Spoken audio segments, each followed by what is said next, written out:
जब सैकड़ों देश भारत के पीछे खड़े हो तो भारत का किसी खेमे में जाना उस खेमे की शक्ति को कई गुना बढ़ा सकता है। जाहिर है कि इसे समझते हुए ही अमेरिका हर तरह से भारत पर डोरे डालकर उसे अपने खेमे में करने का प्रयास कर रहा है। 24 फरवरी 2022 को जब रूस ने यूक्रेन पर हमला किया तो पूरे विश्व में रूस के इस कदम का विरोध होने लगा। यूएन समेत दुनिया भर के नेताओं ने रूस की कड़ी आलोचना की और रूस पर प्रतिबंधों की बाढ़ आ गई। आर्थिक, राजनीतिक, खेल, मनोरंजन हर क्षेत्र में रूस पर कड़े प्रतिबंध लाद दिए गए। देर सवेर ज़्यादातर देशों ने अपने आप को रूस के खिलाफ साबित कर दिया, पर दुनिया से अलग जिस तरह भारत रूस के खिलाफ मौन है या यूं कहें कि रूस के साथ है, उसने दुनिया भर के दिग्गज देशों के माथे पर चिंता की लकीरें खींच दी हैं। भारत जैसे देशों का दुनिया की इतनी बड़ी घटना पर शांत रहना अमेरिका और ब्रिटेन जैसे देशों को रास नहीं आ रहा। यही कारण है कि ये देश शुरू से ही भारत पर रूस के खिलाफ दबाव डाल रहे हैं। इसी क्रम में कभी हिलेरी क्लिंटन कहती है, अगर चीन अपनी विशाल सेना को भारत भेजता है तो भारत भी चाहेगा कि दुनिया इसी तरह नाराज हो और साथ दे। तो कभी बाइडेन के उपराष्ट्रीय सुरक्षा सलाहकार जो अभी हाल ही में भारत आए हुए थे, दिलीप सिंह, कहते हैं यदि चीन एलएसी का उल्लंघन करता है तो भारत भी यह उम्मीद न रखे कि रूस उसके बचाव में उतरेगा।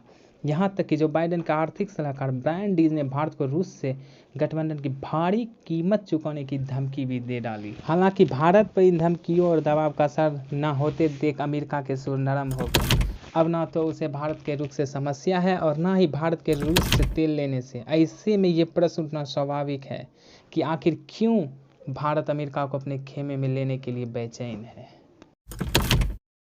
दरअसल हालिया वर्षों में इंडो पैसिफिक क्षेत्र में चीन की तरफ से बढ़ती चिंताओं ने भारत और अमेरिका को एक दूसरे के बेहद करीब ला दिया है। भारत और अमेरिका ने न सिर्फ द्विपक्षीय संबंधों को बढ़ावा दिया बल्कि क्वाड जैसे मंचों के माध्यम से बहुपक्षीय जुड़ाव को भी मजबूत किया है।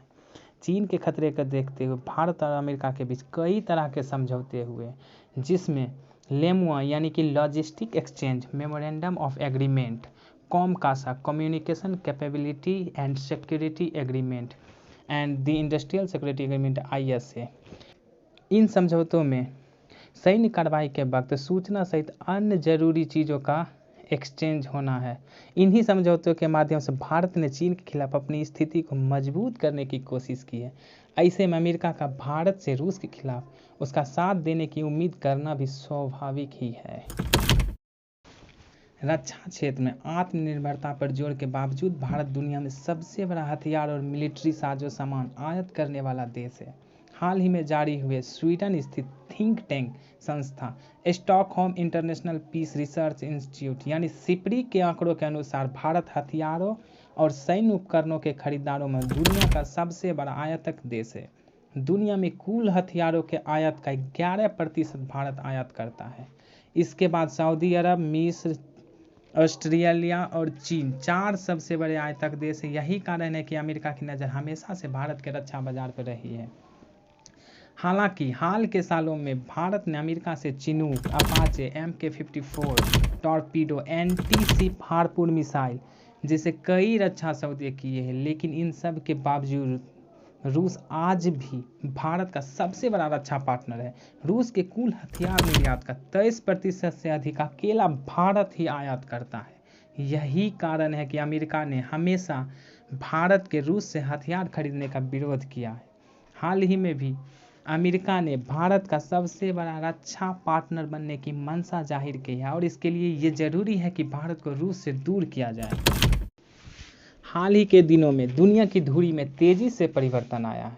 दुनिया में अमेरिका, रूस, ब्रिटेन और चीन जैसे महाशक्तियों के खिलाफ अविश्वास बढ़ा है। मिडिल ईस्ट, अफगानिस्तान और इराक जैसे मुद्दों पर जहां विश्व में अमेरिका की किरकिरी हुई है, तो वहीं चीन की विस्तारवादी नीतियों ने उसे पूरे विश्व का खलनायक बना दिया है, जबकि दूसरी ओर दुनिया का भारत पर विश्वास बढ़ा है।